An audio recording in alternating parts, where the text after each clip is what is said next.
Belum selesai polemik ijazah palsu yang menyeret Presiden ke-7 Jokowi. Kini Roy Suryo bersama Dr. Tifa kembali menyelidiki kehidupan ayah Wapres Gibran. Pasalnya Roy Suryo dan Dr. Tifa kini menyelidiki soal orang tua Jokowi. Bahkan Roy Suryo dan Dr. Tifa sampai nekat mendatangi makam keluarga Jokowi untuk mencari tahu perihal silsilahnya.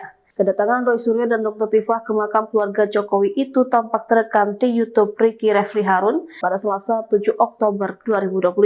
Pada saat itu awalnya Dr. Tifa mengaku mendapatkan informasi tentang ibu kandung Jokowi. Karena itu mereka pun langsung mendatangi makam keluarga Jokowi untuk mencari kebenaran. Tifa lantas mengungkap kecurigaannya bahwa mendiang Sujatmi Noto Miharjo bukanlah ibu kandung dari Joko Widodo. Kemudian Tifa juga menyoroti tanggal lahir Bapak Wijiatno Noto Miharjo dan Jokowi. Menurutnya jaraknya perbedaan usia hanya singkat 19 tahun. Kemudian Ibu Sujarmi disorot karena melahirkan Jokowi di usia 18 tahun.